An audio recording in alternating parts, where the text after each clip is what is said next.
Halo teman-teman, hari ini kita akan belajar PPKN lagi ya. Kelas 9 masih dengan materi yang sama, yaitu dinamika penerapan Pancasila dari masa ke masa. Nah, dinamika penerapan Pancasila nanti dibagi menjadi 4 periode.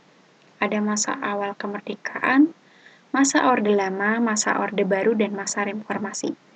Mari kita bahas lebih lanjut terkait bagaimana penerapannya dari masa ke masa. Oke. Nah, yang pertama adalah penerapan Pancasila pada masa awal kemerdekaan. Itu dimulai sejak Proklamasi Kemerdekaan tahun 17 Agustus 1945. Pada periode ini, banyak upaya-upaya untuk mengganti ideologi Pancasila sebagai dasar negara dan mengganti menjadi ideologi negara lain. Seperti yang pertama, ada pemberontakan Partai Komunis Indonesia atau PKI pada tanggal 18 September 1948 di Madiun, di mana dipimpin oleh Musso, dan pemberontakan ini menginginkan ideologi Pancasila diganti menjadi ideologi komunis. Kemudian dilanjut ada pemberontakan DITII, di mana pada saat itu diproklamasikan berdirinya negara Indonesia, negara Islam Indonesia, pada tanggal 7 Agustus 1949. Nah, DITII ini menginginkan Indonesia berlandaskan syariat Islam atau mengganti ideologi Pancasila menjadi ideologi syariat Islam. Itu dipimpin oleh Kertosuwiryo dan gerakannya dilaksanakan di Jawa Barat. Kemudian yang selanjutnya ada pemberontakan Republik Maluku Selatan atau RMS. RMS ini memberontak pada tanggal 25 April 1950. Tempatnya ada di Ambon, Maluku Selatan, kemudian dipimpin oleh Sumokil. Pada intinya RMS ini menjadi pemberontakan daerah Maluku untuk memisahkan diri dari negara Indonesia. Akan tetapi pemberontakan RMS ini bisa digagalkan. Kemudian ada PRRI. Pemberontakan ini pada awalnya hanyalah mengkritik pemerintahan Indonesia pada waktu itu yang berlainan dengan undang-undang. Itu dilaksanakan di Sumatera dan Sulawesi. Kemudian yang terakhir adalah APRA, Angkatan Perang Ratu Adil. Itu gerakannya dipimpin oleh mantan KNIL, yaitu si Raymond Westerling. Pada intinya APRA ini ingin menggulingkan kekuasaan pada waktu itu. Nah, kurang lebih selama awal kemerdekaan ada beberapa pemberontakan dan gerakan-gerakan ya teman-teman. Mari kita lanjut ke periode selanjutnya. Masa Orde Lama. Ada yang tahu presiden pada masa Orde Lama siapa? Ya, masih dengan Pak Soekarno, benar. Pada masa Orde Lama itu pemimpin atau pemerintahan itu terpusat pada seorang presiden. Karena pada waktu itu berlakulah demokrasi terpemimpin. Kemudian Pancasila itu dimaknai bukan pada kekuasaan rakyat, melainkan pada kekuasaan pribadi presiden saat itu. Segala keputusan politik ataupun keputusan yang lainnya itu murni menjadi kewenangan Pak Soekarno pada waktu itu. Nah, kemudian diangkatnya Pak Soekarno menjadi presiden seumur hidup. Teman-teman bisa membayangkan ketika seorang presiden menjabat mendapatkan jabatan selama seumur hidup, kira-kira apa yang terjadi? Ya benar, pemerintahan akan otoriter, terjadi kesewenang-wenangan, karena dia memegang kekuasaan yang penuh. Kemudian Soekarno juga mencetuskan ideologi nasionalis, agama, dan komunis. Nah, Presiden Soekarno pada waktu itu juga mengeluarkan penetapan Presiden nomor 3 tahun 1960 yang pada intinya membubarkan DPR hasil pemilu. Kemudian, pada waktu itu dibentuk Badan Konstituante. Akan tetapi, setelah 2,5 tahun dibentuk, badan ini tidak mampu membentuk undang-undang yang baru.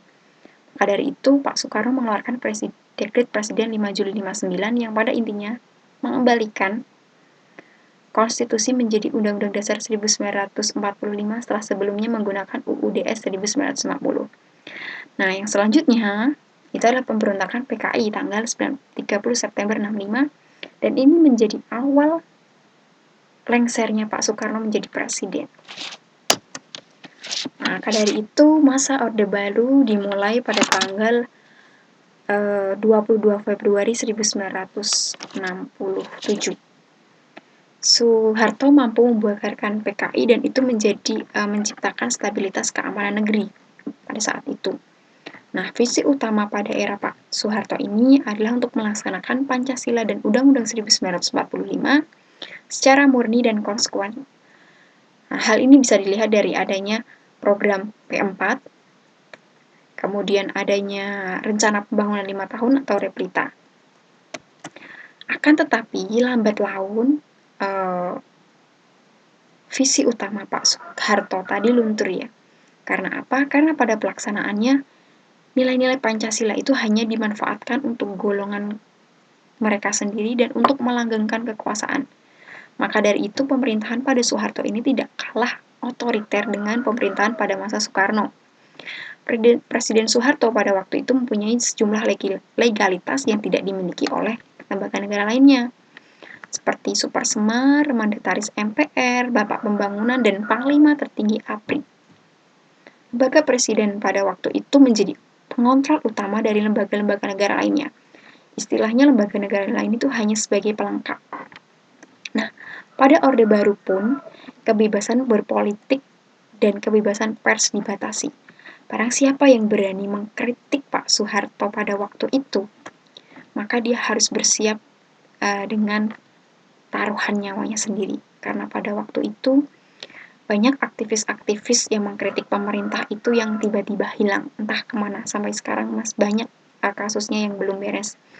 Kemudian pada waktu ini juga banyak korupsi, kolusi, dan nepotisme.